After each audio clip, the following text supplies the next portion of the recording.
অনেক মাছ ধরেছি। সব মাছ আমার শাড়ির আঁচলে বেঁধে রেখেছি। চলো এবার বাড়ি যাই। বুড়িমা টের পেলে লাঠি নিয়ে তেড়ে আসবে। হ্যাঁ, বুড়িমা এই ভর সন্ধ্যাবেলায় এদিকে আসবে না। আমার পায়ের নিচে আরেকটা মাছ পড়েছে। এইটা শেষ, আর ধরতে হবে না। চলো বাড়ি যাই। এত তাড়াহুড়ো করছো কেন? ঠিক করে তো স্নানও করতে পারলাম না। চলো চলো, ওই ঝোপের ভেতর যাই, ওইখানে অনেক মাছ পাওয়া যাবে। ও বাবা গো, আমি ওইখানে যাব না। ঝোপের ভেতরে সাপ থাকে, আমি আবার খুব সাপের ভয় পাই। আরে বাবা, জলে যে সাপ থাকে সেই সাপে বিষ থাকে না। তারপরও আমি যাব না।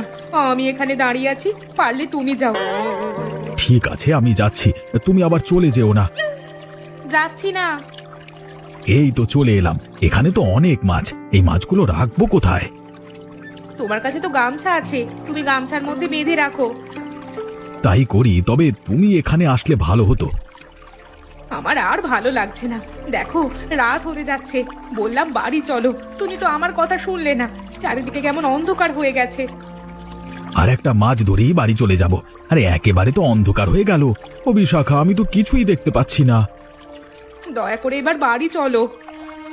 আমার পা ধরে কেউ মনে হচ্ছে টানছে। এই এই, কে এলো এখানে? আমাকে ছাড় ছাড় বলছি। পুকুরে আমরা ছাড়া কেউ তো নেই, তাহলে তোমার পা ধরে কে টানছে? বললাম, বারবার বললাম বাড়ি চলো, আমার কথা তো কানেই নিলে না। আমাকে বাঁচাও, এই গভীর জলে আমাকে টেনে নিয়ে গেল, বাঁচাও। হে সৃষ্টিকর্তা, এখন আমি কি করব?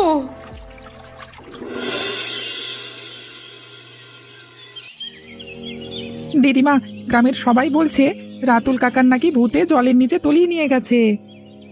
ভূত বলে কিচ্ছু নেই, আমার তো মনে হচ্ছে কেউ ওকে মেরে ফেলেছে। কে মারতে যাবে? ওই সময় রাতুল কাকা আর বিশাখা কাকি ছাড়া পুকুরে কেউ ছিল না। তাহলে কে মারতে যাবে? কি জানি বাপু, আমাদের দোষ না দিলেই হলো। আমাদের দোষ দিতে যাবে কেন? আমরা কি ওই সময় পুকুর পাড়ে ছিলাম নাকি?